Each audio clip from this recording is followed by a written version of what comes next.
Our cities tell us what they think of justice. Lock the courageous away as the cowards want to crack split to the monolith. But if this man isn't free, the city burns. The city burns.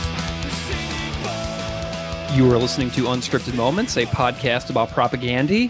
On this episode, we are discussing Bullshit Politicians, track 11 on Today's Empires, Tomorrow's Ashes. We will also discuss the track Free John Hinckley, released as a single on the band's Bandcamp on June 15th, 2012. That song, which is an alternative version of Bullshit Politicians, was originally going to go on one of the Rock Against Bush compilations, but that idea was canned for reasons we'll get into later. But the Free John Hinckley version has a blurb on the band's Bandcamp, which reads, "An old chestnut we dug up from the archives in honor of Stephen Harper's hilariously named Jobs, Growth, and Long-Term Prosperity Act, also known as Bill C-38, which intends to finally hand over the deed to the country in its entirety to corporate interests. How does it make you feel to know that you voted for this?" So those are the two versions of this track that we'll get into. But as you can recognize, the person who usually does the intros, Keith, is handling some personal business this summer. So joining me today in the guest co-host seat is my friend Jed from Talking Records podcast. Jed, welcome to Unscripted Moments, a podcast about propaganda at long last. Hey, Greg, how's it going, man? Thank you so much for having me on the show. Long time listener, and I'm psyched to be here. Well, Jed, I'd be remiss if we didn't start off by mentioning that I was on your podcast talking about the Bouncing Souls self-titled LP a while back. So if anybody wants to hear me on your show and the other work that you do at Talking Records, that would be, that would be really cool. But you just want to kind of give a little intro to the audience in case they've never heard your podcast or know who you are. Just kind of say hi to everybody out there and tell them what you do. All right. Hey, everyone. My name is Jed. And yes, I have a podcast called Talking Records, and it stems from my lifelong obsession with knowing everything. Greg, I think you can relate. Yeah. I just, I love history. I love building context around the stuff I'm interested in. I was always the kind of guy who would like watch a movie and then go check out Internet Movie Database, Yeah. And I know like a lot of people probably don't care how the sausage gets made, but I'm really interested in that kind of stuff. For me, it offers so much to my enjoyment of whatever it is I'm watching or listening to. So for Talking Records, I realized that there just wasn't a lot of information out there about all these punk rock records that I loved. Wikipedia pages would just mention like when it was released or, who played on it, but there was nothing in the way of like stories about the recording or songwriting. And so I got really interested in trying to dig that stuff up. And I realized that there actually was stuff out there, but it was just buried in interviews and reviews and stuff. So I was like, oh, this is a pain. I'm going to make a podcast. Yeah. And I'm going to put all this stuff together in one place so that people don't have to go searching the entire internet for it. And so that's kind of how it started. And then obviously, it was also in part that I had friends I've been talking to. I played in a band for years and we always talked music in the van or at shows. And I was like, these are great conversations. It'd be great to record this. And I don't know if anybody will want to listen to it, but I will and my friends will. So we started doing that. And so it kind of became a cross between gathering up all the information, but also just talking about the music, how we found it, how we got into it, why we like it so much. And it's just grown from there. Now I have people who actually made the records come on every once in a while and tell me stories. So it's just fun. It's a labor of love. I love it. Well, your life story, I mean, it's parallel to me. Like I have friends who, back in like 2003, 4, 5, whenever I was like hanging out with, most of my music friends whose like girlfriends and partners would like literally leave the room, like stand up and walk out because we wouldn't stop talking. Yeah, we wouldn't stop talking about something like the new Alkaline Trio record or something and all of its like nuance and whatever. But it was just a really fascinating way that like your life and my life kind of overlapped there. So I love that. Well, cool. Well, Jed, it's wonderful to have you here, and I'm really excited that you wanted to join me as the co-host on this particular episode. Yeah. I don't know if you specifically remember when you heard Bullshit Politicians for the first time, but I do. Mm. So before this record came out, certain tracks were leaking on Napster and stuff like that. You know, I had this Gateway 2000 dial-up desktop computer in my parents' basement in Fenton, Missouri, and this is the first song that I ever found that leaked from Today's Empires, Tomorrow's Ashes. So this is the first song that I heard on this record in the lead up to its release. And, you know, I was floored immediately by this song. You know, in 2000, a song title like Bullshit Politicians to a 16-year-old, you know, it was straight up enough for me to understand what that song title meant. Yeah. And it felt a tiny little bit dangerous. Like, what would happen if my, you know, dad walked in the room and, you know, Bullshit Politicians, bloated pindick motherfuckers was like being shouted over the system. Yeah. And the song itself just blew me away. And I'm wondering if you have a story about like when you remember first coming to awareness about this song's existence and kind of how you felt about it. Yeah, well, you know, like a lot of people, I got in through, you know, the Fat Wreck comps. I heard Nation States, and you Yeah. know, I really loved Less Talk More Rock when that record came out. I don't know, that one just hit me. The sound was amazing. The songs were great. I had a friend who was really into Propaganda, and we just spent a lot of time listening to the band together. And to be honest, Greg, because they didn't release anything for, you know, eons as far as bands go, Right. I kind of I thought they broke up, or I Yeah. just kind of lost track of Propaganda. And I remember someone told me they were putting out a new record, and I was like, oh yeah, that band. Yeah, I used to love those guys. Like, that's great. I'm psyched, you know. And the record came out, and I got it, and I was listening to it, and I was like, oh, they got a new singer. Oh, well, he's good. He sounds pretty good, you know? Yeah. And I tried to look in the booklet to find out who the new guy was. And if you've ever checked out the booklet, I think Yeah. he's listed as Shit C Face. And I was like, oh, Yeah. Shit C Face has a pretty good voice for punk rock. I mean, he doesn't have that aggressive snarl that that guy Chris had, but Yeah. you know. And then I was looking at and I'm like, oh, wait a minute, these aren't their real names. And you know, long story short, I came to realize it was the same guy, and Yeah. you know, focused more on singing rather than just trying to sound like other people. But yeah, I just heard the record through and just loved it. I noticed right away that it was more technical. It was more interesting. The songs were a little bit more challenging in that, you know, it wasn't your traditional verse, chorus, verse, chorus. And I know they weren't doing that on their previous stuff, but on this record, it really kind of stood out, Yeah. especially since at this time, I think a lot of bands were really playing it safe. 2000, 2001 bands were really kind of, I think even Chris says on his own podcast that it was like they were just serving up these warm hamburgers, you know? Right. And I agree. And I remember this record at the time just being like, wow, this is really interesting stuff to listen to lyrically and musically. Yeah. Do you so I've had you on the Propaganda podcast spreadsheet for I don't know, almost 2 years at this point, which is embarrassing, but it is what it is. I'm a patient guy, Greg. I had you down for this song from day one though, and like your name was always on the spreadsheet. Why did you pick this song whenever I reached out to you years ago about being on the show? Why this one?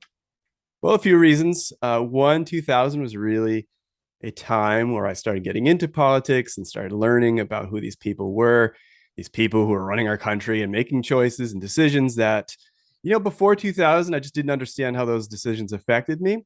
But after, understood clearly how they affected me and just really got into it. But I chose this song because it's awesome. Yeah. And also because as a guitar player, I've always been really interested in this song. I've tried so hard to learn how to play it. I have not been successful at all. I love the song because it starts at one tempo and then all of a sudden it like switches up and goes into this really fast and really hard part. And I just always love that because to me, a lot of times music can evoke feelings. And to me, that always felt like something taking off, like the way the chords run. I can't really explain it. I'm not like the musician type that can be like, oh, it was a minor third and it went to right. It just kind of like it does like a circular motion and takes off, you know, almost like a cartoon, you know. And I just always thought that was really great. And it really was the kind of thing that made me feel the music. I know that's corny, but it takes off. And then for the rest of the song, it's just super fast, super loud. And I love Yeah. that kind of stuff. So Well, the thing that I mean, we'll get into this a lot more later on, but like one of the things that I love so much about this song is that it starts off and it's almost like the state lottery. You know what I mean? Like yeah. it sounds like it could fit right on any of those parts of Less Talk More Rock, but then it punches you in the face with the new propaganda halfway through. So it like starts off like being like, oh yeah, this is that sound that I love from the earlier stuff. So it connects with the old fans, but then it throws you for a loop and it makes you think a little bit. So that's something that I love is that it's like, to me, it's like a perfect meshing of the 90s propaganda and then the new propaganda. Does that make sense? Totally. Absolutely. Nice. Well, one of Keith's favorite things that he likes to do on the show is he likes to look back at reviews from the times the records were released. Oh, nice. So since he's not here, I looked through some. And while this was always one of my favorite songs on this record, apparently it didn't really land with reviewers a whole heck of a lot because I looked through like 10 or 12 reviews and I only found Bullshit Politicians mentioned a single time in a review. So apparently reviewers at the time thought this was kind of like a track that you just like, bounce over to get from the beginning to the end.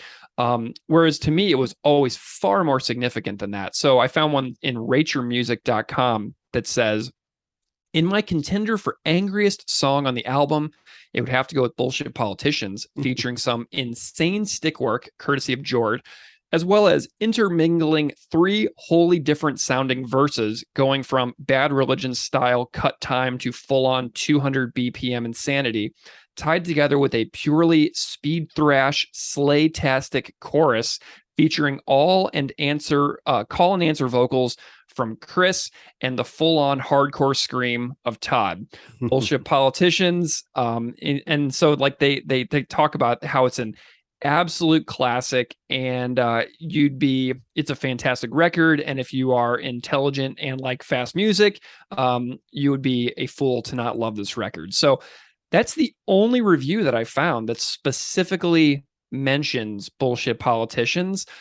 I'm sure there are more that I am missing, buried in some zines somewhere in like hard copies of stuff that isn't even available or is very hard to find. But I went back and I looked at some other reviews as well. And guitar.com in 2021 revisited the reissue and they said, but again, have you heard Today's Empire's Tomorrow's Ashes? It's a truly exciting, muscular, boundary pushing punk record. The 20 years since its release suggests its mix of furious political polemics and high wire melody could only have been pulled off by propaganda.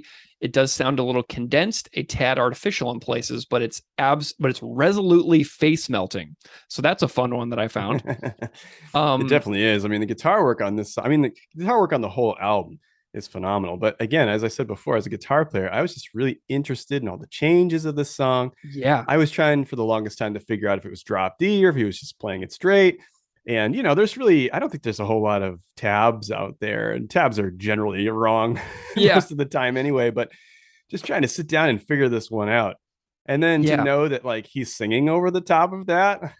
Yeah, I know. It's amazing. Well, and fortunately, there is an official Today's Empire's Tomorrow's Ashes guitar book from Sheet Happens now. So you can get the bass, drums, and guitar for this whole record from Sheet Happens Publishing.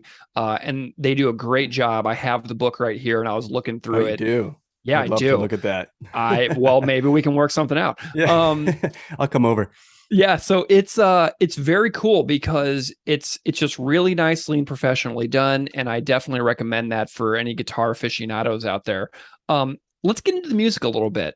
So I was listening to this, and this thing is extremely short. It's a really short, quick tune, but to me, the tune has 6 distinct parts that to me can be divided up as follows. The start of the song to 24 seconds where he starts off, and then it goes through the city burns, that part. So the first 24 seconds are a distinct part. Then we have 24 to 34 where he's like, and on these days of remembrance, all the way through to rescue those about to die. So that's another part. And then we have 34 to 40, which is that sick guitar riff interlude. And then we have the 40 to 54, which is the blasters, bullshit politicians. Yeah. And then we have 54 to 104. I can't believe we're still content, that part. And then we have 104 to the end of bullshit politicians over and over and over. So to me, we've got these like 6 pieces to this like little miniature musical movement. That's kind of how I see the structure of the song. Do you have any overall observations about the way the song is put together? Well, it's amazing that in such a short song, they have all these pieces. And what I love about this song is it just pushes the intensity up by building the song layer by layer.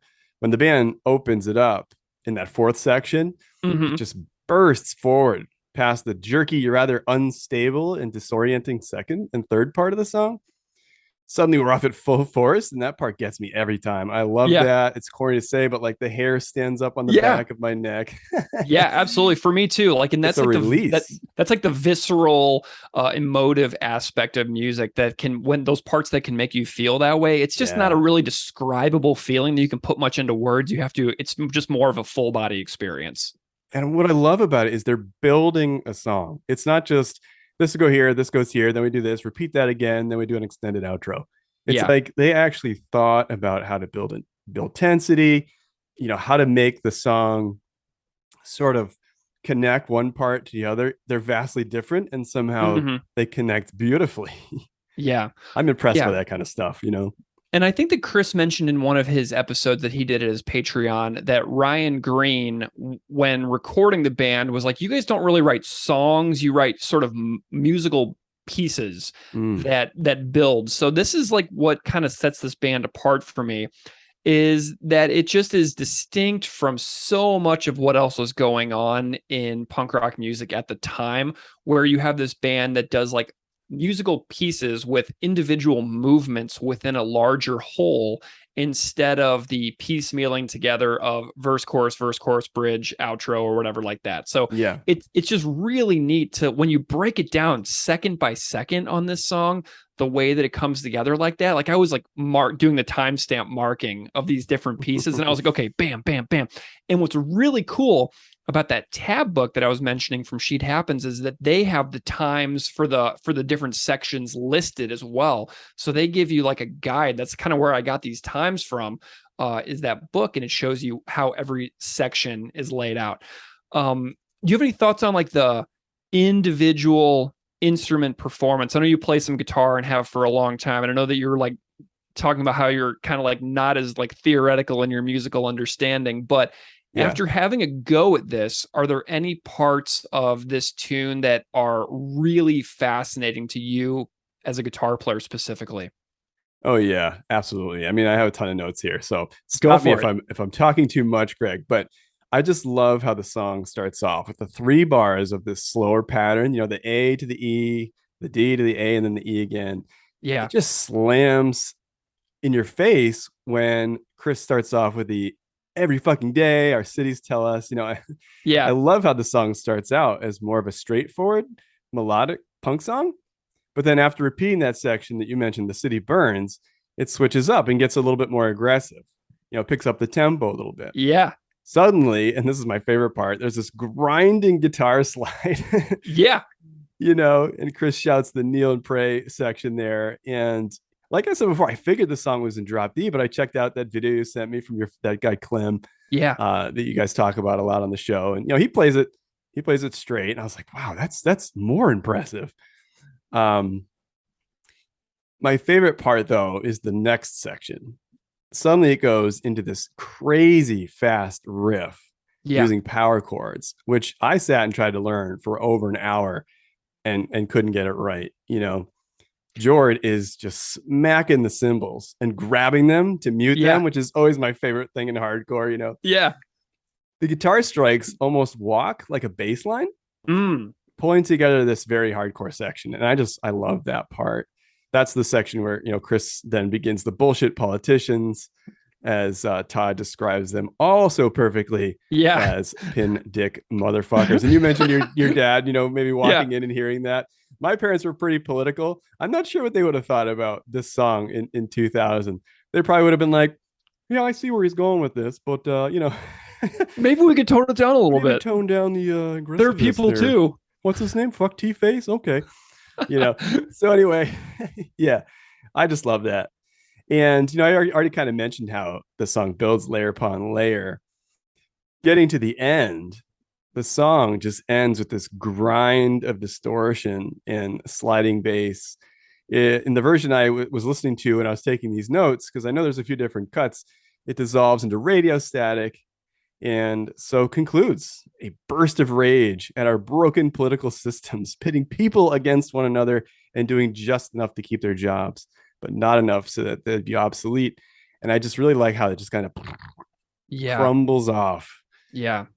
Man, I don't know what you think about this as well, but whenever I listen to the drums on this record, first of all, I love the way that Jord has these really unique fills. Like whenever he comes in, Andy Treaster and I were talking about this on Fixed Frequencies episode recently, where Jord always seems to have like this like really unique fill when he comes into a song for the first time. And this song is no exception to that. He's got that really interesting opening drum fill.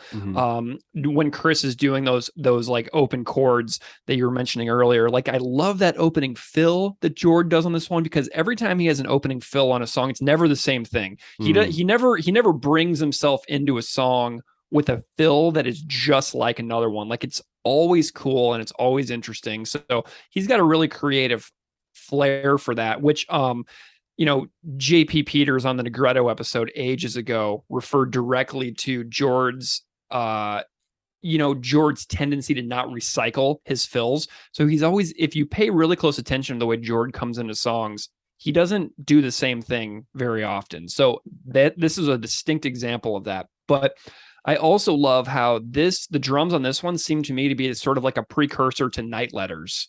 It's got those that pa pa pa pa pa pa pa. I just love the way that this one sort of is like a preview to the drums that would come 10 years or 8 years later on Night Letters. I love that. And this record has this unique quality and this unique character for vocal performance too, where Chris and Todd sing together a lot on this record, and more so than on any other record. And I love the way that Chris handles this one, but like Todd is just in there enough to have one of those like classic Today's Empires duet approaches that I wish that they would try again someday. Because this record is really unique and special for how often Chris and Todd sing together on March of the Crabs, Natural Disasters, Bullshit Politicians. So this one really stands out for me as that as well, Right. And I love a good call and response. And I love a good background vocal that sounds like a little scratchy, a little rough. I don't want like, a smooth talking guy, singing over the top of something like this. I want aggressive, like D4, like that guy can barely sing, but he sounds amazing. Yeah. Todd sounds amazing in this song, just like rising through just all the sounds to respond to Chris. I just think that's great. Awesome. Do you have any other music notes that you wanted to mention before we were talking about anything else? Yeah, you mentioned fills, and I just think that fills often get overlooked. Fills are an important part of the music. They have to flow, because if you're doing something that's too fancy or herky jerky, it's going to upset the natural flow from one section to the next. Yeah. Or a lead in, it's going to stand out, and you're going to be like, what's he doing there? I always thought that Jord was like the master of the smooth fills, but not just doing like a roll around the set. Like he's doing all kinds of really cool stuff.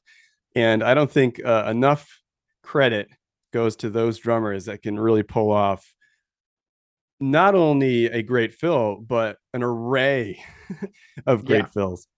Yeah. Do you have any specific thoughts on the sound of the reissue? Because to me, like we've talked about this on the show before, but the reissue benefited Jord so much. Yeah. And if the only improvement on the reissue was the sound of Jord's drums, that would have been a justification enough to make that reissue. But everybody benefits, but Jord benefits the most in my view. And I'm wondering if you have any like general thoughts about the sound of the reissue from 2021. Yeah, I've never really beat him, but I definitely feel like the first time I listened to it, everything just sounded a little bit more crisp. I feel like I heard a lot more cymbal in the mix, but not like too much that it becomes like, grating on your teeth, Sounds really great. The guitar tones sound much better. As far as, a remix or a remaster goes, you want it to sound better. You don't want it to sound like standoutish, like, oh wow, they really George Lucas this thing, Mm-hmm. I feel like they did a really good job kind of going back into this thing and getting the warmth of it, getting the spaces between the instruments a little cleaner. I know that sounds weird. I'm not a musician, theory kind of guy, but to me, it just sounds like there's a little bit more openness I love it. in these mixes. Of remembrance, let us not kneel and pray for the dead, but let us stand actively for the living to rescue those about to die. Do you want to talk about the lyrics and break this thing down? Because, man, we got some stuff to talk about here. Absolutely.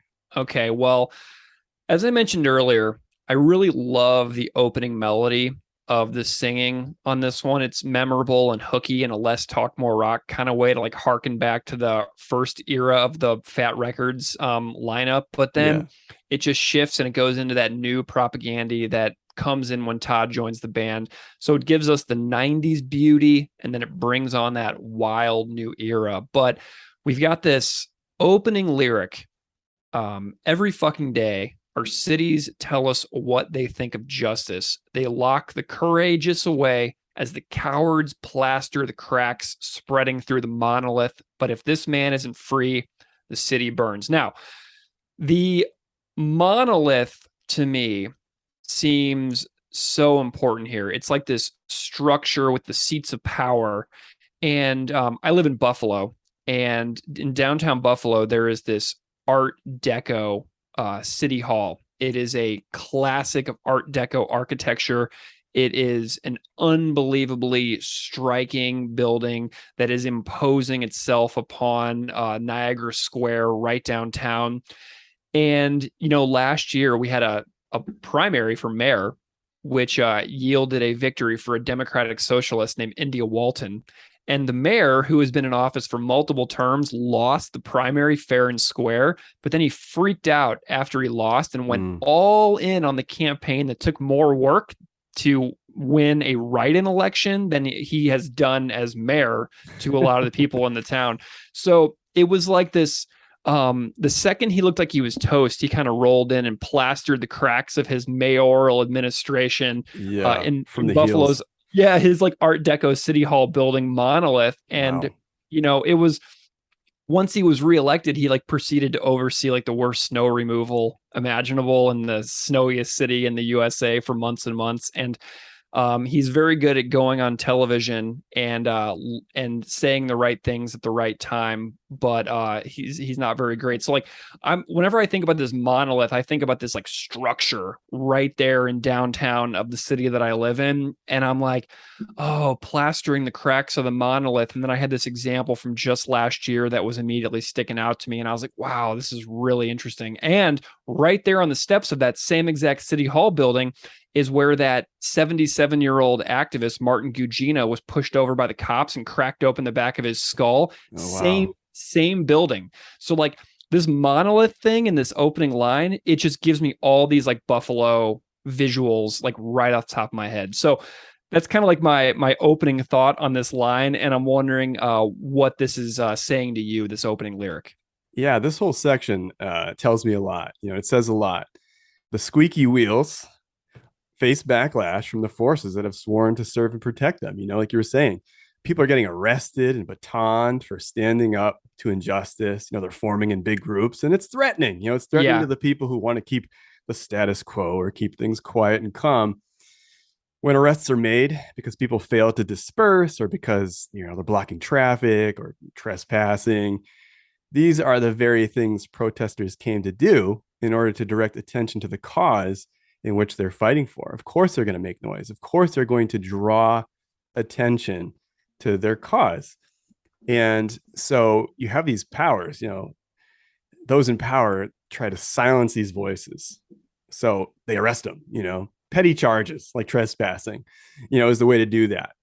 And so that's where that, plaster the cracks line really stands out to me. What do we know about plaster? It's not very strong, right? Right. these temporary. monoliths or featureless, impersonal political institutions can be toppled. Yeah. And like that plaster line they mentioned is really fascinating because it's super temporary. So Mhm. it's like their priority is just replastering over and over instead of actually making the lives of people better. Because like when you plaster it over, you shut everybody up for, I don't know, 6 months, a year. And then when that plaster cracks again, they're right back out there. So it's like Yeah. they don't have a long game like the people who have a lot of power. Like they're just thinking about little temporary band-aids instead of large structural fixes that Which is will actually, exhausting. yeah, it Yeah. is truly, it's exhausting. Like think about like the debate over, reproductive rights that's going on in the world now. Yeah. For the next year and a half, legislation in all 50 states is going to be like tied up with these like endless debates. So it's like removing the productivity of a state government and to actually do things that are necessary in the state because of this brand new emergency priority that now we have to then debate for like the next year, even though these things have been, obvious to so many people, including a vast majority of people in the country.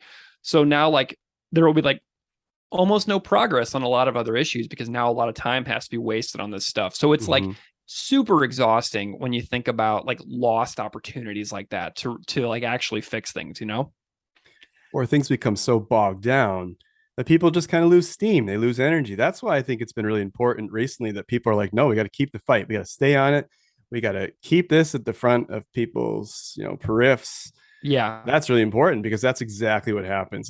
These things get bogged down. They stretch out over time, and people lose the fire. Yeah. And I'm an English teacher. Well, I'm not really at the moment, but I was for a long time. Mm-hmm. And the monolith reminded me of a poem. I don't know if you ever read the poem by Percy Bysshe Shelley, Ozymandias.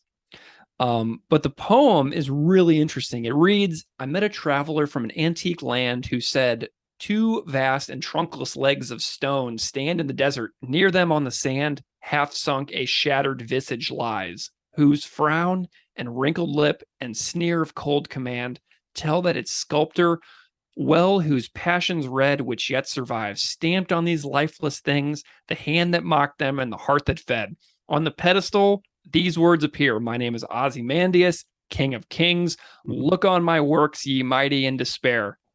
Nothing beside remains round the decay of that colossal wreck. Boundless and bare, the lone and level sands stretch far away. So, like, Wow.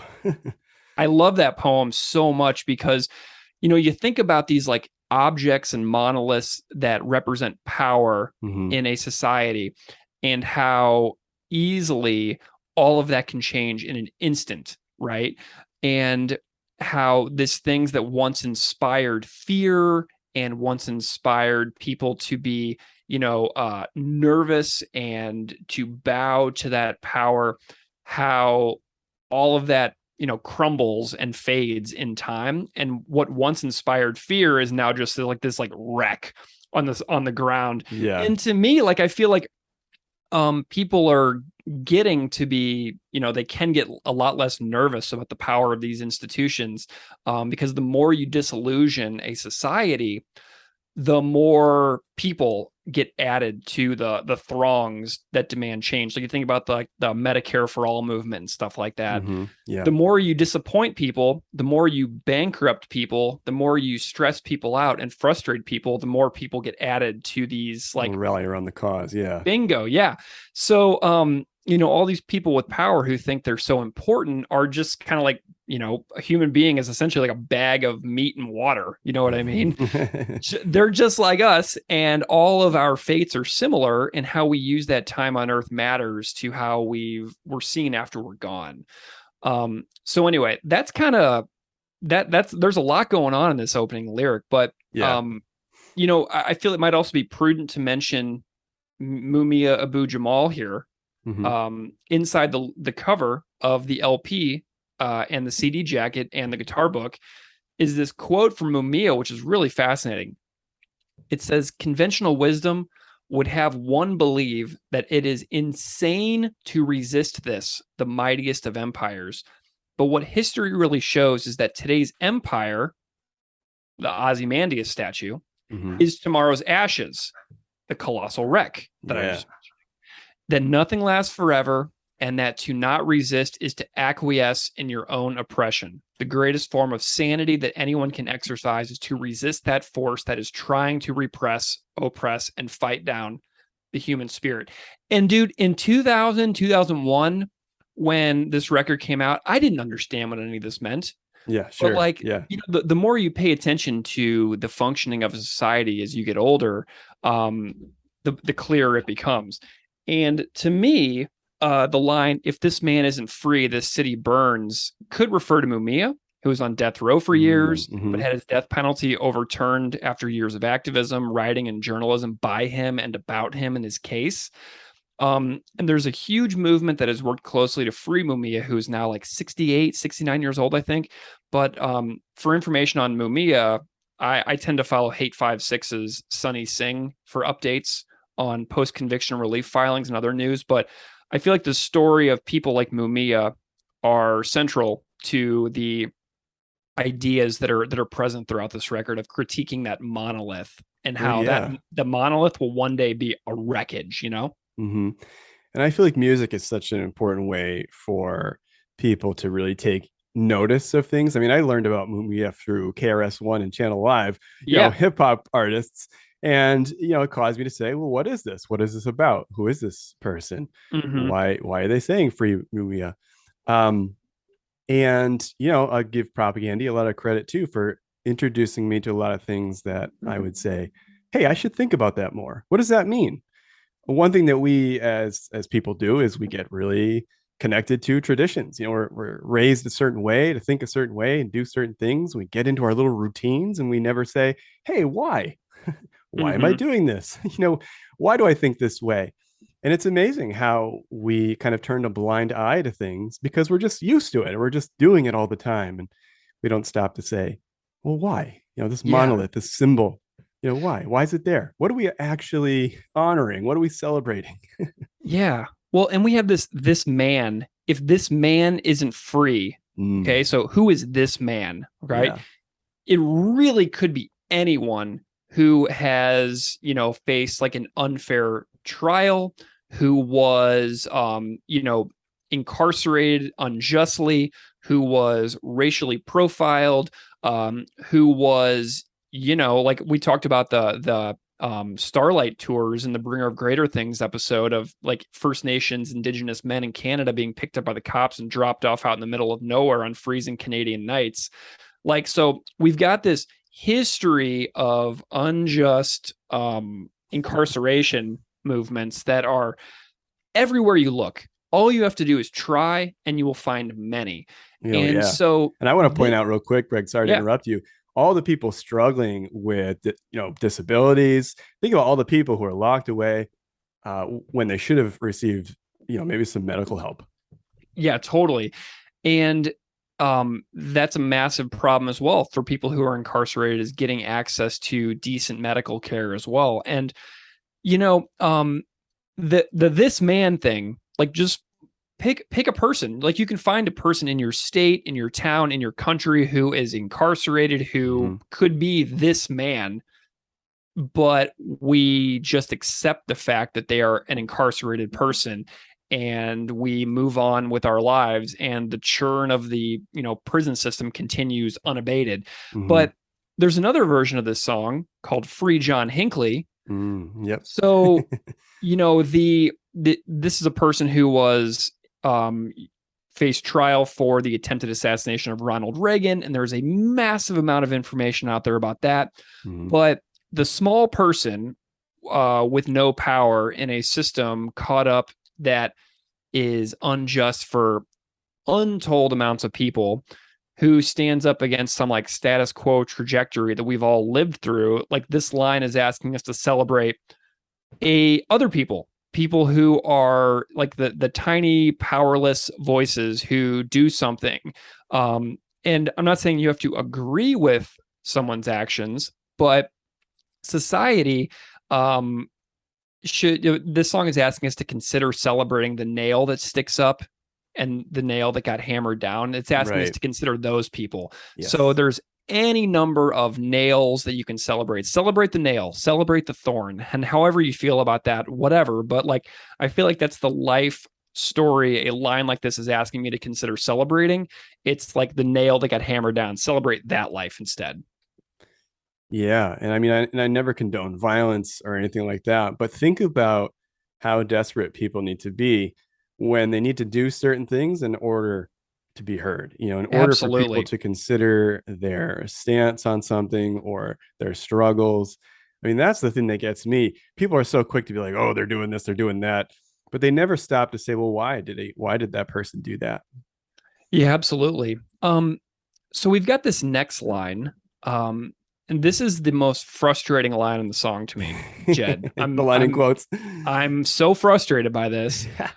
Quote, on this day of remembrance, let us not kneel and pray for the dead. Let us stand and activate for the living to rescue those about to die. End quote. Yeah. At the hands of bullshit politicians, bloated pindic motherfuckers who bow and curtsy to the seats of power. Now, it made me insane that this is in quotes. Yeah.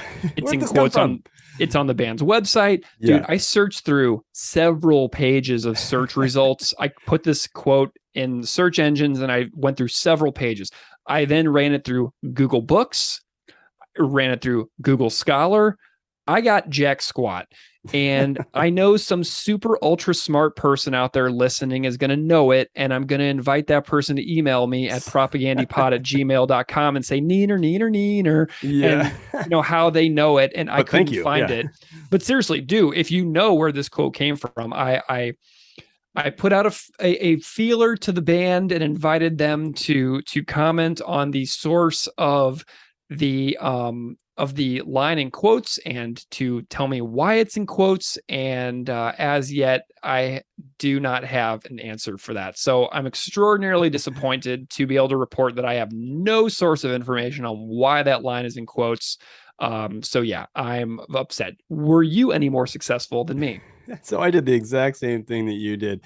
I searched everywhere. I figured this had to be from somewhere because it is in quotes, but I didn't find anything, just like you. And so then I began to think, well, okay, why is it in quotes? Maybe it's something. Maybe someone will contact you at propagandipod@gmail.com. Right, exactly. But I figured, maybe it's in quotes because it's a riff on famous speeches or lip service people provide at memorials, The band would rather see support and assistance go to people who are still living, people in need of care who are left to fend for themselves. Some who eventually wind up in these jails because there's no other option. Can you imagine what our world would be like if rather than sinking millions of dollars into, these pomp and circumstance situations, these memorials, even things like national defense or the Department of Transportation, maintaining abandoned properties, the war on drugs, smoking and other programs that have cost millions, sports, there's millions of things you probably never even thought of, but it's just waste. Yeah. And I feel like in this song, they're saying, now imagine if all that money went towards social uplift and support for human beings and their welfare. Mm-hmm.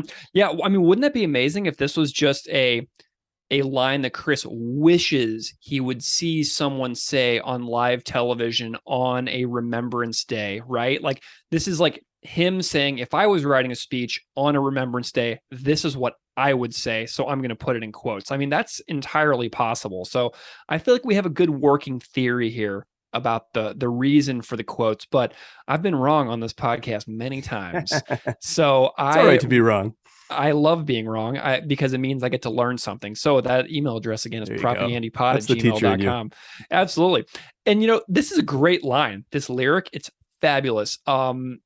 On Remembrance Days, everyone has their own view on such days and people who are dead and who were members of armed forces. Like, this is like an extremely personal opinion that, there's, I can't convince anybody about anything here, but nobody's doing anything to prevent people who are about to die. It feels like to me, like, for example, here in the US, you and I are teachers.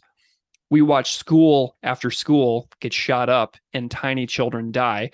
We watched 400 cops stand outside an elementary school in Uvalde, Texas a couple weeks ago while children and teacher die. But you know who continues to get valorized? Those like cops. Like I realize the cops are getting really a lot of pushback in Uvalde, but like the culture is still very, very valorized in a lot of ways. And nobody out there doing a day of remembrance for dead. Nobody out there is doing a day of remembrance for dead school kids, except for their bereaved family members who are left behind to deal with that pain forever. Yeah. Nobody's doing a mass shooting violence day of remembrance on crimes we could choose to prevent in the future, but won't because we're, as the song says, reshuffling the same old deck, so to speak, of business as usual. And like voting isn't getting us out of the crisis of endless death. You know, I've been voting ever since Columbine, just about, you know, and like I haven't seen any shift in that since I've been voting. So voting is like not getting us very far of this, but we're not activating to stand for the living or rescuing those about to die in the school shootings that will happen in 2023, 2024, 2025. We're just sitting around hoping that we won't be the one and that our kids won't be the one. You know what I mean? Exactly. So it says activate for the living to rescue those about to die. Like whenever I see that line, I look at that squarely through the lens of a teacher's worldview, you know? Yeah, investing in education, investing in youth programs, all these things we can do to activate for the living. And do we do enough of it? You know, are we supporting programs that actively provide people with better lives? I don't think so. I feel like there's a lot of like peripheral stuff, and there's just a lot of like focus on other things like the status quo and like maintaining, you know, allegiance to the flag. I don't know, what does it all stand for? You know, what did our relatives die for when they fought in these wars? You know, they wanted to make for a better future, and we have to say, is our future better? I know. We stand and remember what they died for. They died for us. They died for our freedoms. They died for us to be able to do the things that we do today. Yeah. It's tough, you know, and I love the insults on the politicians here at the end of the line because, you know, the politicians actually don't really seem to have any ideas of their own all too often. Like an example that really stands out to me is the statements of Marco Rubio after the Stoneman Douglas shooting. Where the students of that school were like grilling that dude on live TV at like a community forum style event where he's like on a stage with lights on him and they're just asking him pointed questions. What are you going to do to defend students in your state? And he's like saying that he takes money from the seats of power at the NRA because they, quote, buy into his agenda. But nearly 5 years after Stoneman Douglas, what has changed? Zilch. Like there's no voting our way out of this. And like when I talk about shootings to my friends and family, I basically say, okay, look, this is what we are now. Your only hope is that it doesn't happen to you or someone you know, because this is the best case scenario now in this place, is that it won't be you or someone in your direct life. That's like the best case scenario at this point. So it's like, I love this line. I love this part of the song because it's asking us to think about like all the tragedy that's yet to occur in this country and how it really is quite disrespectful of people in the past who actually have believed in their hearts that they were doing something to make the future a better place, you know? Yes. Yeah. And that's what I was alluding to. And then you get to this complacency that people have about, well, what can you do? You know, what can I do? You know, I just live over here in my little town and there's nothing I can do. Yeah. And that complacency to me is so dangerous and terrifying. And I think bands like Propaganda share in that. And they're like, what the fuck? You know, like what's going on? Yeah. Why don't people react this way? Why is it that some of these things can happen and people get, you know, revved up for a couple of weeks, but then just kind of again, well, back to normal. Like, I know. What can I do? It's happening somewhere else. And that is essentially what the next line is. We'll never learn and nothing will ever change as long as we stay this course of followers and slaves. And like we keep repeating the cycle of elections with months and months of campaigning, advertising, which cost untold billions, campaign events, campaign speeches, advertising on television, calls, phone banks, year after year, election after election. The pace of anything resembling progress towards things like pro-parent legislation, universal pre-K, paternity leave, universal health care, climate progress. Like those things to me are completely obvious, but they seem just as far away from achieving as ever. I mean, heck, we had a pandemic that killed over 1 million Americans, and we can't even get Medicare for all after that. Like, yeah, but wait a minute. We got to get the businesses open first. We got to make sure our businesses are opened. Dude, that is dark to me, because like the reason why the NHS in the UK exists, the National Health Service exists, is because after World War II, the UK was so devastated that the government created this like health service so that every single person could have access to a doctor, no matter how poor or, devastated by the war their livelihoods were. No matter how devastated your life was, you could go to the doctor. That was like the core like purpose of the NHS. Now the NHS is clearly having struggles with conservative movements in recent years, but the purpose of that was very clear. And so we can't even get Medicare for all after a million dead from a pandemic. Like, it's really like disillusioning to me that like a massive emergency couldn't even get us over the finish line of something that extends access to a doctor to every single person in the country. So, but sure, let's keep nominating the same old candidates, shelling out money to their stupid campaigns. I get like 20 emails a day from Nancy Pelosi that are like the most bizarre emails. Like, Nancy Pelosi, who is writing your emails? These are text messages. It's insane. And like believing that someday good things will happen that benefit the common good of society. Man, it's bleak. And I try not to get too down on this, because I will certainly go insane. But like, nothing will ever learn. We'll never learn. Nothing will ever change. We're staying the course, cycle after cycle after cycle, and it's pretty wild, man.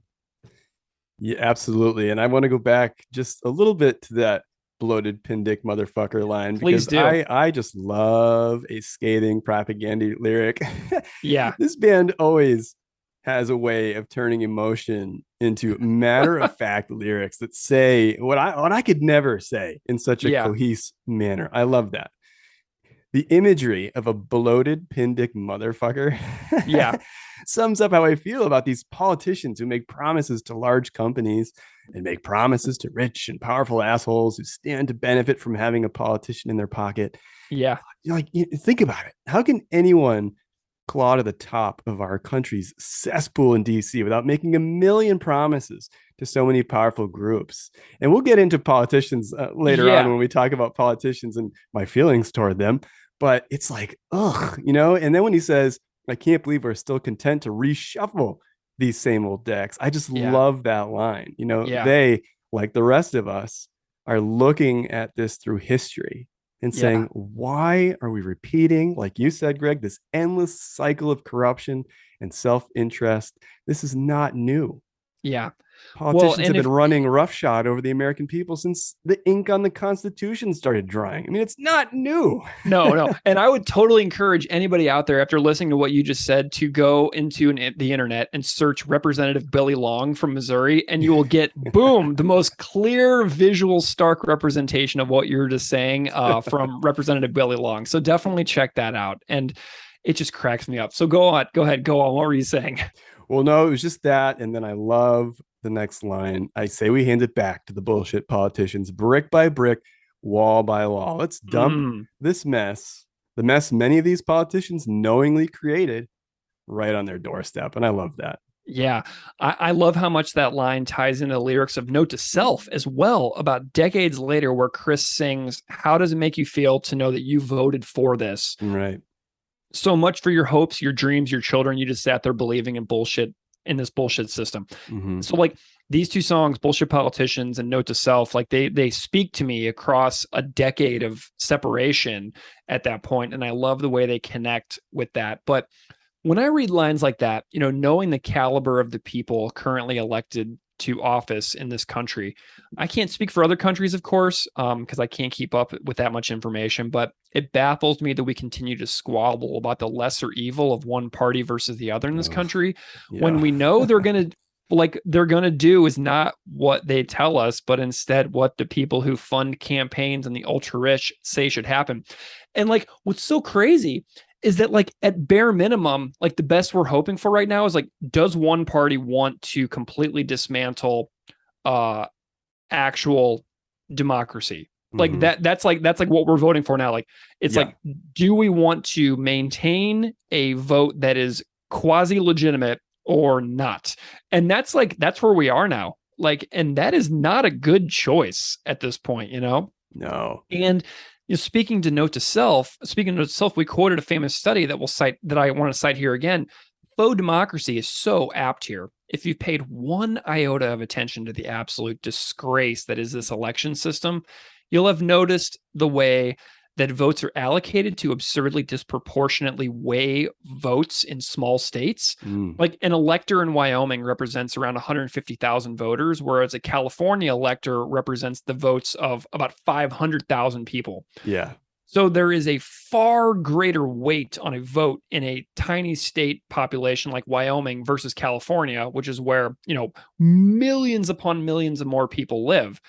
And furthermore, there's a famous study from Gillen and Page in 2014 that offers predictions over influence in public policy through 4 American political theoretical traditions: majoritarian electoral democracy, economic elite domination, majoritarian pluralism, and biased pluralism, which argues that there's a roughly 30% chance of legislation being passed regardless of public opinion.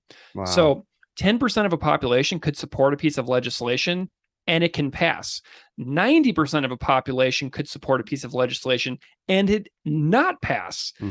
So it's like we have this system where people are, yeah, we got these like checks and balances and everything, but like there's a 30% chance that any piece of legislation will get passed in the United States legislative branch, regardless of public opinion. Right. So like if 90% of people in a country approve of a policy, but it only has a 30% chance of passing, that to me is a direct example of the faux democracy line that Chris is referring to here. You know what I mean?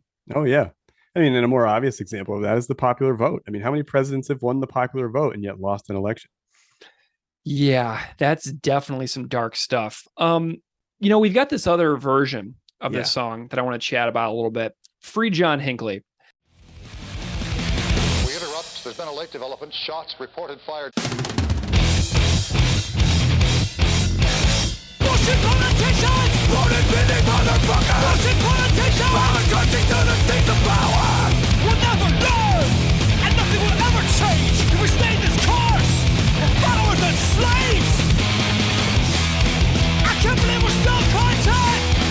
We're shuffling the same old decks! Of king and queen for democracies!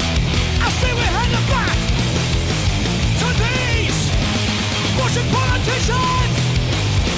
Free John Hinckley! Free John Hinckley!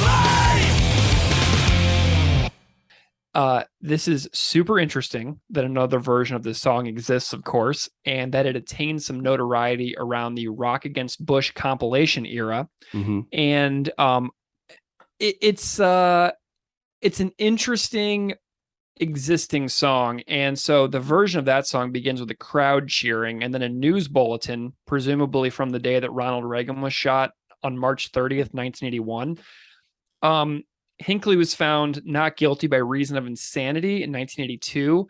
And there is a fascinating history about his quote unquote interest with the actress Jodie Foster. Yeah. And the reason behind the shooting linked to that. But the event partially paralyzed the White House press secretary, James Brady, which led to a piece of gun control legislation called the Handgun Violence Prevention Act, or the Brady Bill. Brady Bill, yeah.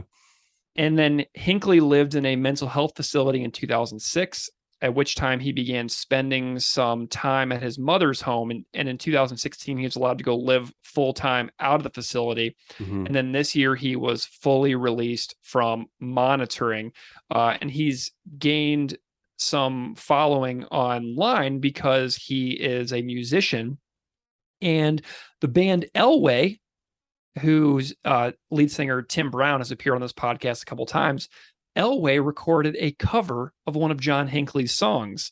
Mm. So there is my 2 degrees of separation to John Hinckley from the podcast. So what are your findings and thoughts on the Free John Hinckley version of this tune? Well, I remember in 2004 when this was a big deal. I remember those Rock Against Bush comps. I remember that feeling of like, trying to stop something from happening as opposed to, voting for something worth voting for.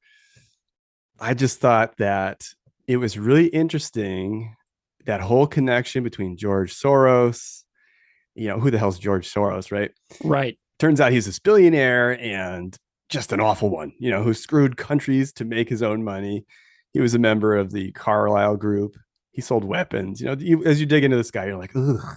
Why is Rock Against Bush getting into bed with this guy? Despite being a total scumbag, he had donated $500 million to progressive causes and to the MoveOn.org and other organizations that supported the Rock Against Bush movement. Right. So here's label head Fat Mike caught between one of his bands taking a pot shot at Soros. Yeah. And, the song and his funding of the groups that were actually supporting Mike's movement. So it's that old thing. Hey, money talks, man. Yeah. You got to give up maybe a little bit of your principles to get support. It's that catch-22. You need the support to get the comp out there so people can hear the message. But in order to do so, you have to do things that are a little unscrupulous. Yeah. Well, and I all of these articles and these interviews are readily available if you just Google them. But I dug up the band's statement and Fat Mike's statement. So yeah, the band said this. Remember last month when my fine feathered friend, Mr. Todd Kowalski, informed you that we had recorded a song for the upcoming Rock Against Bush comp coming out on Fat Records? Yes, that's the one. You have an excellent memory. Well, guess which band got booted from it because they refused to remove a pot shot aimed at international billionaire, global financier, war profiteer, and all-around asswipe George Soros from their liner notes. No, it wasn't Good Charlotte. Good guess, though. Try again. That's right, it was us. Next time someone comes knocking on our door hawking the virtues of joining a unified front against something, we'll be sure to ask them this. Unity on whose terms, at what cost? This message not brought to you by George Soros. So, with the snideness that only propaganda could supply. 100%. And, Fat Mike replied in great detail. And maybe I won't read the entire thing, but I feel like since this is a comprehensive propaganda podcast that where we talk about as much detail as we can possibly find, I might as well share as much of it as I can get through here. So Fat Mike says, well, this propaganda thing has gotten a little out of hand when there really is no issue. A lot of people seem to want an explanation, so here it is in detail. I asked propaganda to be in the Rock Against Bush comp, and they agreed. They also made it clear that they didn't want to be censored and then that their political views differ from ours. I said no problem and that I would be stoked to have a different viewpoint on the album as long as it wasn't pro-Bush. So they send the song, which happens to be a song off their last album with a different title. The lyrics are about how both political parties in the U.S. are totally fucked and that it doesn't really matter which one wins because there will not be a significant change in the capitalist system anyway. So this is really not the message that I'm trying to convey because I believe that Democrats are a bit better than Republicans. And I think that Bush is fucking the world worse than anyone possibly could. But I still want the song on the comp. So we get the liner notes from the band. And at the end, it says this message not brought to you by George Soros. This is where the problem starts. George Soros is a billionaire who got his money from exploiting the foreign currency exchange. He screwed a bunch of countries to make his money. It is also important to note that he is also a member of the Carlyle Group, which is a company that makes money from selling weapons. Okay, that sucks. Meanwhile, he's been giving close to $500 million annually to progressive causes, like you mentioned, Jed, and has founded a network of philanthropic organizations in over 50 nations throughout the planet. He is spending a good part of his fortune trying to get Bush out of office. Maybe he feels guilty or something. I don't know. The point is that he has given money not to us, but to many great organizations such as Move On and America Coming Together. And these organizations help support us. I didn't want an anti-Soros message on the first Rock Against Bush comp because I don't want to make enemies within our movement. I am trying to unite people, not alienate them from each other. So I asked Chris from Propagandy if he wouldn't mind taking that last Soros comment off their liner notes. He said he wouldn't take anything out. I said, okay. Then asked if they would mind being on the Rock Against Bush Volume 2 comp, which will be coming out 3 months after the first one. There were 3 reasons why I wanted them on the second one. So I guess I'm going to read this whole thing. You might. Sorry. First and most importantly, Move On is going to send a mass email to their 3 million members, encouraging them to buy the comp, Right. letting them know. Yeah. Letting them know that the more CDs we sell, the more of an impact we'll have on the music scene. If it's the number of one independent record in the country, CNN and other news sources will report it. It will be a powerful message to Americans. Move On did this for the Uncovered DVD, and it sold 40,000 more copies because of them. So I do not want to piss off Move On, not to mention that they are doing fucking amazing work. They are leading the online anti-Bush movement. Second reason, the first comp is a Little Fat Records bands heavy. There are already 8 fat bands on the comp. We had asked the Lawrence Arms to be on the second one too. They said okay. The third reason was that the Propaganda song wasn't new. It was an old song with a new title. I thought this might piss off a few people. So I asked Propaganda to be on the second comp with all the lyrics intact and with the George Soros comment and everything, no censorship. Chris politely said no thanks. He said that the band has had cold feet about the comp from the beginning, that their politics don't mesh with ours, and that he doesn't want to be shuffled onto the second comp. I was bummed, but I felt that our message of getting Bush out was more important than Propaganda's anti-Soros message. There are no hard feelings between the band and I. Not only do I think they are the most important band in punk rock, but I feel that they are amazing people, and I am incredibly proud to put out their records.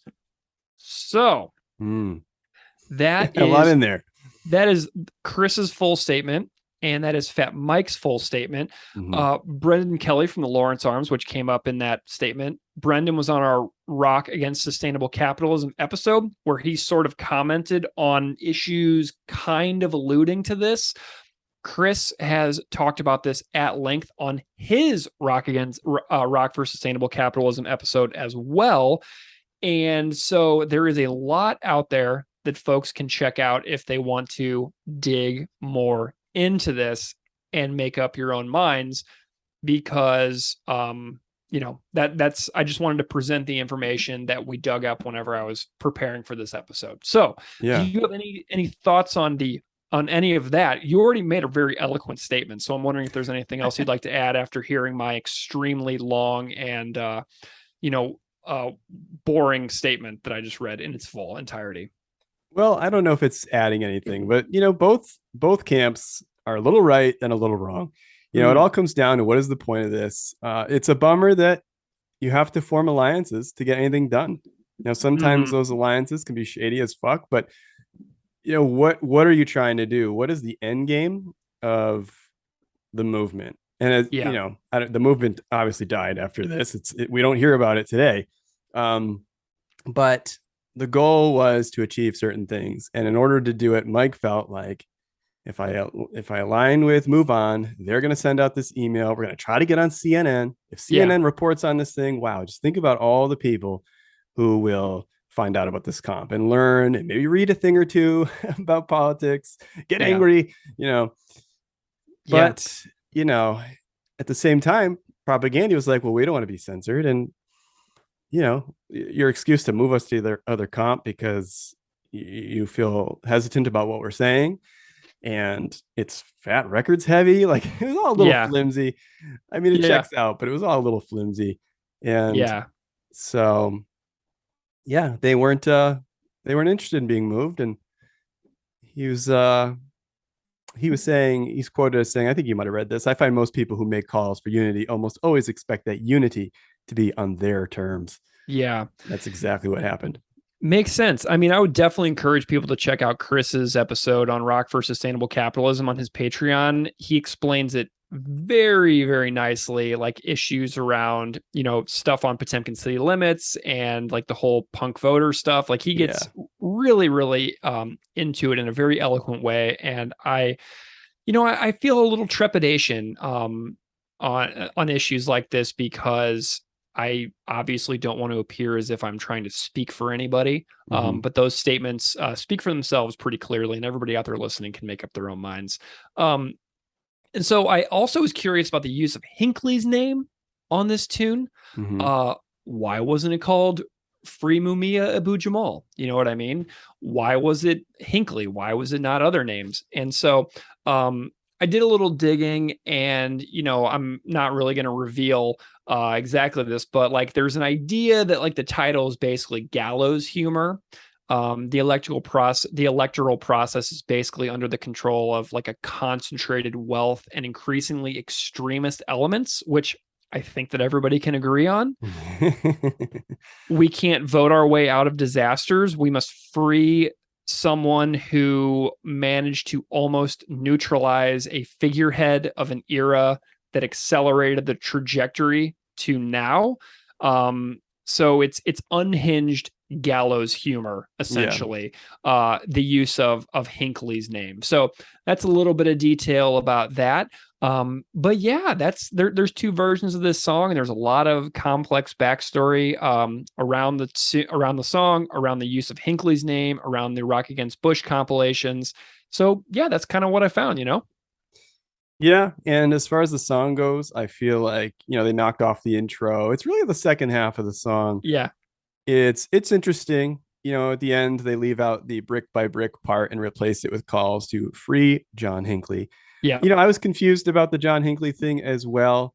Um, I never really got to the bottom of that. I did look into why the song came back up. It looks like they dug it back up in 2012 in honor of Stephen Harper's Jobs Growth and Long-Term Prosperity Act, Yeah. also known as Bill C-38, which, according to the band, intends to finally hand over the deed to the country in its entirety to corporate interests. Yeah. Yeah. And I'm sure that bill was insanely long, and, there's too much to dig into there for sure. But Yeah. there's a couple covers that exist of this song. There's a band called Fat Sally that covers this song live. So here's a little clip from that.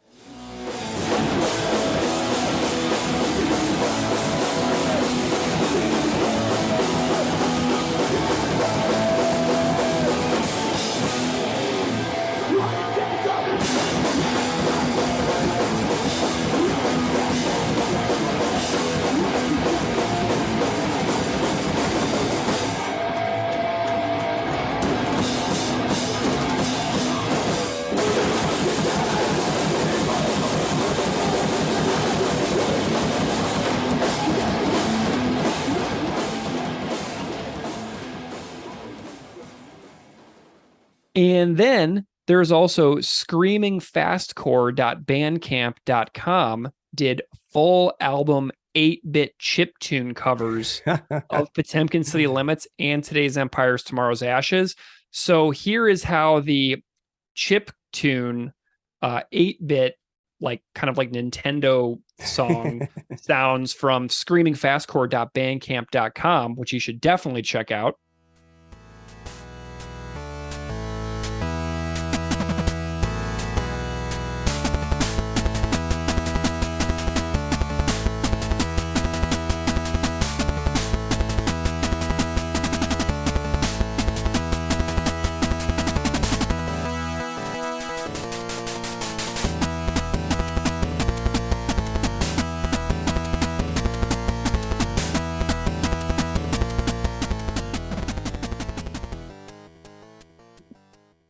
And then I also found an illustrated music video made by a French cartoonist named Gwen Tomahawk, and which you can find just by searching Gwen, Gwen, Tomahawk on YouTube. And I loved it and found Gwen Tomahawk's email, and Gwen replied, "Thanks for your interest in my video. I made it when I was a cashier in a mini market where I was broken by a manager, and my ultimate resource was to do that. It took me 2 weeks while working. I had anger and frustration by the way the track is speedy and powerful, and I thought it was a great idea to make a video clip of bullshit politicians." Catharsis. So Yeah, absolutely. I loved hearing from Gwen Tomahawk, so definitely go check out that video. Jed, as we reach the end of our chat on this tune, I'm wondering if you have any, takeaway thoughts that this is making you think about here and now, today in July of 2022. What is this song making you think about as we, and get into the conclusion of our conversation today? Well, Greg, it just supports my long-standing belief that politicians are bullshit. I mean, think about it. A politician has to gain the support of all the people, a lot of people, in order to get elected into office. Mm-hmm. They need to appeal to a very large number of people, which is unnatural. We are complex beings with differing views and perspectives. And yet, politicians need to get large numbers of us to agree and support them. And so this means compromises, like, the one Fat Mike made. And so they're made on the part of the politician. They have to give in a little bit to certain groups in order to count on their vote. So, they do this and they do this again. They do it again. And they go around meeting with people and listening to their complaints and their stories about raising 3 kids on a low wage job at McBurgers. Yeah. All while trying to figure out what to say to these people that will win their support. It feels sleazy. It's just gross. So, they win the election, now they work on Capitol Hill and it just continues, just jockeying for support on bills, making promises, conceding on ideals they started out with. Maybe that young politician was going to change the world, but now through the process, they've just been beaten down. They're making promises left and right. Sure, we'll support your bill, but you have to add this or you have to take that out. It's all bullshit. And then you take into account that a lot of these politicians are only in it for their own self-interests. And it's just gross, bullshit politicians, pin dick motherfuckers. Yeah. And as we careen towards the 2022 and 2024 elections, these lyrics make me cringe. Like, I know we're going to continue to have shootings. I know we're going to continue a decline in the democratic process. I know we're going to continue to see a further slant towards fascist tendencies. I know we're going to see continuing deepening polarization. I know our country is going to continue to burn, flood, be destroyed by hurricanes, for housing to become more unaffordable, for wages to stay low at like 1990s levels, for healthcare to be out of reach, for roads to continue to be potholed, for politicians to continue to promise us the world and under-deliver. And heck, if 1/3 of the country continues their minority and theocratic power grab, we may not even have real elections at all in the not too distant future, which is super scary. Yeah. And the band clearly felt like this for a long time, but to watch democracy be actually under threat, and not theoretically under threat, but actually under a real threat, the looming years of 2025 to 2030 seem really tough to look forward to. It's getting worse. And how many times can we luck out until it actually falls? You know what I'm saying? Yep. So I want to rank this song a 5. It's one of my favorite songs on the entire record. Probably a bit of nostalgia there because it's the first song I heard on the record.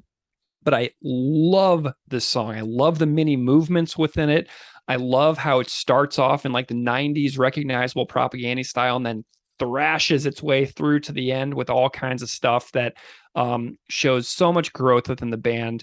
And so I'm wondering if you had to rank this only within the propaganda catalog, comparing it to no other bands, but if you were going to rank this within their discography, how would you rank it on a numeric scale of 1 to 5? 1 to 5. Wow. I'm going to have to go 5, which is not because you said it, but because they have a lot of great music. They have a lot of great music. It's really hard to rank their stuff. I mean, because their stuff evokes so many different feelings.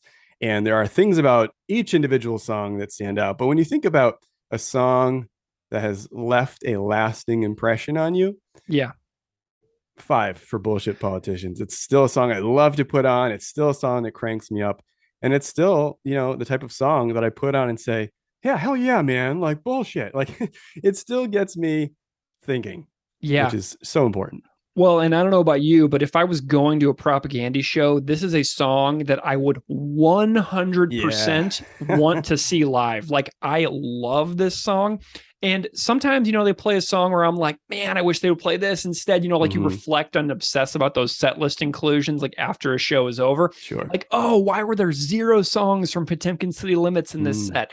You know what I mean? Like, these are the things that keep me up at night, right? So it's my life is super important, like the things that I prioritize in the world. But this is a song where I would 100% be on board with seeing this song live, which is kind of how I rank it. I'm like, would I want this to be in a set list of 18 songs if I was going to a show? And the answer is an emphatic yes. So that's kind of how I rank my 5s, Yeah, and I would need to elbow my way up to the front. I'd want to watch Chris is playing, and then I'd want to catch him maybe the next night and elbow my way to the side and kind of get a view of Jordan. Just watching these guys put these songs together and play them, so smoothly. Yep. They make it look so easy. I know. I didn't really appreciate that until I sat down with my guitar and I was like, oh shit. Well, they have played this song as recently as Beeve being in the band, and I found a performance of Propaganda playing Bullshit Politicians on October 5th, 2010 at the Triple Rock in Minneapolis, Minnesota. So, Jed, before we close this out, I just want to say thank you so much for joining me to co-host this episode of Bullshit Politicians and Free John Hinckley. It has been an absolute pleasure having you here today, and I'm grateful to you for doing so. Before we sign off with Propaganda playing this tune live, tell everybody out there listening where they can find you on social media if they want to follow along with what you do over Talking Records podcast. Absolutely. Thank you, Greg. And you can find me in a moment, but I just want to say thank you. Thanks for having me on the show. This was a lot of fun, just talking politics, talking music. It's been great. So thank you for having me on. Yes, definitely check out Talking Records. We are a podcast. We can be found in all the podcast places. Wherever you shop for podcasts, we're there. Definitely check us out on Instagram. We love to talk music. We're just talking about vinyl all the time and songs and live shows. It's really meant to be a community of people who just want to shoot the shit about music. We have a website, talkingrecordspodcast.com. You can find episodes there. You can find posts, all kinds of good stuff. Check us out. Thanks. All right. Well, here's Propaganda playing Bullshit Politicians on October 5th, 2010 at the Triple Rock in Minneapolis, Minnesota. Thank you so much for listening. See you next time.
Every fucking day, our city tells what they think of justice. Lock the courageous away as the cowards plot to crack like a monolith. But if this man is free, the city burns. The city burns. The city burns. The city burns. Holy days of remembrance! Let us not kneel, let's pray for the dead. Let us stand activate for the living to rescue those about to die.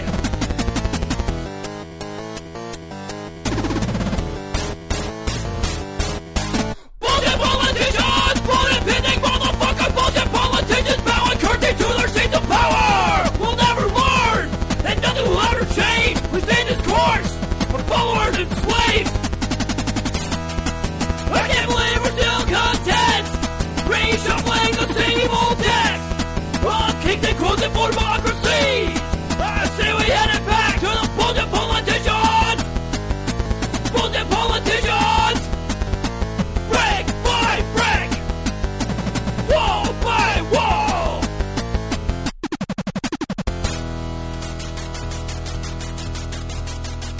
Bye.